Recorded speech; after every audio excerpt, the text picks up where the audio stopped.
waters are fast-moving. Unlike other big rallies, A bit earlier at about 7 a.m., a group from the Coast Guard. Welcome to #PH Vote 2013. Today on Rappler, the Philippine government admits it's behind on goals to reduce poverty and create jobs. 2010 rivals, Liberal Party and Nacionalista Party may team up for the 2016 presidential elections. And Australia admits spying for the benefit of friends.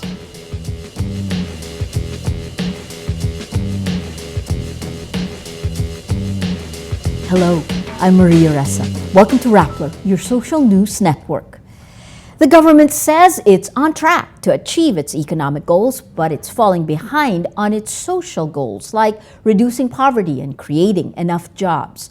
The Philippines grows 7.2% in 2013, the fastest growing economy in Asia after China, but Socioeconomic Planning Secretary Arsenio Balisacan says the poorest families are being left behind. With only 2 years left of its 5-year plan, the government on Monday unveils its updated midterm plan. Among its goals, achieving economic growth of 7 to 8% until 2016, bringing down the unemployment rate to 6.5 to 6.7% by 2016, cutting underemployment to 17% in 2016, and bringing down the incidence of income poverty to 18% to 18 to 20%. Senate Majority Leader Alan Peter Cayetano says there's a big chance of another alliance between President Benigno Aquino's Liberal Party or LP and former Senator Manny Villar's Nacionalista Party or NP in 2016. The two parties collaborated for the 2013 midterm elections when the administration's senatorial ticket, called Team Pinoy, won 9 out of 12 seats against Vice President Jejomar Binay's United Nationalist Alliance. For the 2016 presidential elections, Cayetano says it's likely the two parties will team up again if they agree on the selection of candidates. Cayetano, the NP's Secretary General, is seen as a possible presidential or vice presidential candidate, but the senator says he still needs more time to decide. The two parties were former bitter rivals in the 2010 polls, with President Benigno Aquino and Villar competing for the presidency. After 2013, the LP and the NP continued their partnership at the Senate, where both parties constitute the majority. LP campaign manager Senator Frank Drilon was elected Senate President, while Cayetano became Majority Leader.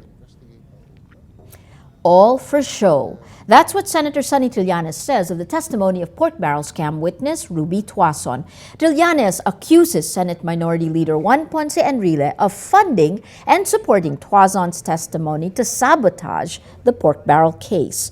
In a radio interview, he says, "Who is she protecting? Isn't it clear? The man gave her a lawyer and money. That's my speculation." Enrile and several others face plunder complaints in the pork barrel scam, where lawmakers allegedly siphoned funds to the fake NGOs of suspected mastermind Janet Lim Napoles in exchange for kickbacks.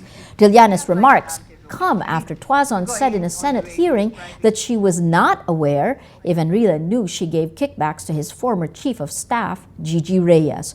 Tuason only testified she personally handed bags of cash to Senator Jinggoy Estrada and Reyes. This prompted Trillanes and fellow Enrile rival Senator Miriam Santiago to say that Tuason is covering up for Enrile. Trillanes also says Tuason's lawyer, Dennis Manalo, used to be connected to the law firm of Enrile's brother-in-law. But on Monday, Justice Secretary Laila de Lima dismisses Trillanes' suspicions as far out. She says Trillanes is frustrated because he didn't get the answers he wanted when he asked Tuason if she believed Enrile is involved in the scam. Senator Jinggoy Estrada criticizes Senate Blue Ribbon Committee Chair T.G. Gingona for supposedly prejudging the outcome of the Senate probe into the pork barrel scam. Estrada refers to Gingona's statement that the testimony of witness Ruby Tuason was a, quote, 3-point buzzer-beater winning shot. Gingona made the statement even before Tuason testified. Estrada says it's unfair that he's already judged guilty in the ongoing Senate probe. I feel so hurt by the parting statements made by the chairman of the Blue Ribbon Committee. And if that's the case, Mr. President, if he chooses that battle, I will give him that battle, Mr. President. Estrada also hits what he calls the trial by publicity against him and his co-accused in the pork barrel scam, Senators Juan Ponce Enrile and Bong Revilla. It's been 100 days since Typhoon Yolanda or Haiyan ravaged the Philippines. Those living in the hardest hit areas try to rebuild everything they lost while waiting for the government's promise of help. Katerina reports. Kanina lumakas-lakas medyo ang hangin, natakot na naman ako. Kala ko, titingin ako doon sa dagat, titingnan ko. Kasi natatakot na kami, baka lumaki ang dagat, lumaki ang tubig. Pupunta na kami doon sa Sampaguita. Nung bagbag yung basyang, wala kami dito, lumikas kami. 100 days after Super Typhoon Yolanda, it rains almost every day. It's a time of rebuilding, but still a time of fear. It's worse for people like Rina. Like 2 million people, she lost her home because of Yolanda. Now her family stays in a makeshift house. The government promises her a house like this. But Rina has to wait. The government needs to repair these bunkhouse units. This after 8 groups called these houses cramped and poorly built. Senator Bongbong Marcos tells the government to speed up the turnover. Many families, after all, still live in tents. Marcos also says the government should revive businesses. Maraming negosyo na hindi na nasira, hindi pa bumabalik. Again, naghahanap ng tao ng trabaho. We want to be able to put in a framework so that yung mga existing businesses, hindi lang sa Tacloban but in all the other places, ay hindi naman umalis. Kasi pag umalis yan, baka hindi na babalik eh. Like hundreds of jobless survivors, Rina makes the same wish. Pinoy, na sana po ang mga nasalanta ng Yolanda, hindi lang ako, marami kami lahat dito, sana po bigyan niya kami ng pampuhunan lang, yung hinihingi lang namin puhunan para makaumpisa na naman kami sa uno. While fear doesn't leave her, it's despair that Rina has to wrestle with daily. And most days, despair wins. Katerina Rappler, Tacloban City. For our social media post of the day, netizens are still talking about the aftermath from Typhoon Yolanda or Haiyan. 100 days later, netizens tweet about the need for follow-through, prioritizing rebuilding efforts, and what could have been done differently. Ching Nicolas says, let's continue putting them in the news. Always remember that they still need help. Give less time for less important news. Mark Reyes makes the same recommendation for government initiatives, adding, I hope the government can learn to prioritize. Number 1, help Yolanda victims, then build the new Skyway. No one will starve if we don't put that first, but if all agree, there's still a lot of work to be done. To do it, Vic Buenaventura says, no single institution, even government, can do it alone. We must continue to build solidarity. Metro Manila residents brace for heavy traffic as the government begins a series of simultaneous road projects expected to be completed by 2016. The construction of Skyway Stage 3 begins 10 p.m. Monday. Launched by President Aquino in January, the new Skyway will run from Buendia, Makati City to Balintawak, Quezon City. The 14.8-kilometer elevated expressway will connect main Metro Manila gateways, North Luzon and South Luzon Expressway. Communications Secretary Sunny Coloma asks Filipinos to be patient so the government could, quote, build better roads that will ensure faster travel and more productive living in our highly congested national capital region. The Metropolitan Manila Development Authority, or MMDA, releases alternate routes for private vehicles affected by the Skyway construction. The alternate routes include EDSA, Taft Avenue, Arnaiz Avenue, Hilpuyat Avenue, Ayala Avenue, Vito Cruz, and Rojas Boulevard, among others. The Philippine Military Academy brings hundreds of alumni back to Baguio City for its annual homecoming. But the star of the day is keynote speaker Panfilo Lacson, former chief of the Philippine National Police, former senator, and now presidential assistant for rehabilitation and recovery. Carmela Fonbuena reports. It's back to the alma mater for these men and women. They're as old as class 1940 and as young as class 2013. Keynote speaker Panfilo Lacson, member of PMA class 1971, tells them he forgives but never forgets. Times have changed. Gloria Macapagal Arroyo is no longer the commander-in-chief. Jose Miguel Arroyo is no longer first gentleman. While I have forgiven them and their cohorts for their individual and collective acts to malign my personal reputation and honor, I am quite sure I will not forget their names. Lacson is blunt. He says many of the alumni become corrupt, despite the PMA honor code that says do not lie, cheat, steal, nor tolerate those who do so.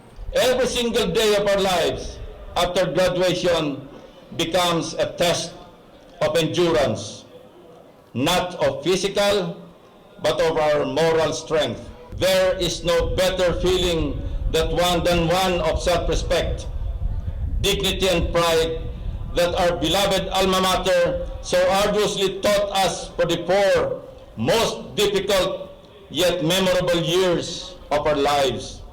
Today, the Philippine Military Academy remains focused on its vision to be the country's premier leadership school by the year 2015. The Philippine Military Academy has produced many of the country's leaders. As the struggle to stamp out corruption in government continues, it helps to remind the cadets and alumni of their revered values. But Lacson is a controversial alumnus himself. Once a fugitive when he left the country to evade arrest for an old murder case involving PR man Bobby Dacer. Arroyo's appointee, former Armed Forces Chief Hermogenes Esperon Jr. is not impressed. He says the former president and her husband should not have been singled out. He had a very good speech, except that it was spoiled by the mention of 2 people who did not have to be mentioned. Virtues are not the monopoly of people.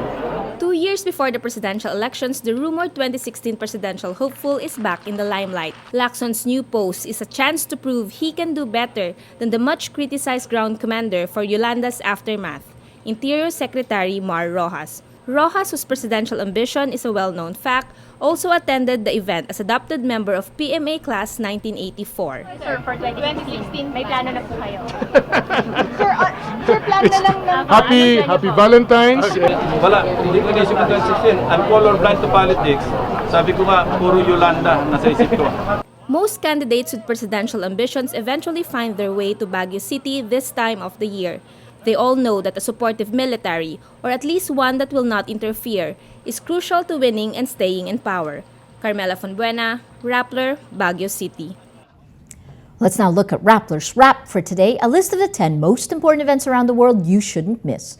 At number 4, the lawyers of ousted Egyptian President Mohamed Morsi walk out of his trial in protest after Morsi is confined in a soundproofed glass cage. The ousted president faces charges of espionage and conspiring to commit terrorist acts. His lawyer says the use of the glass dock is, quote, unprecedented in the world. Morsi was put in the cage to prevent him from shouting and disrupting proceedings.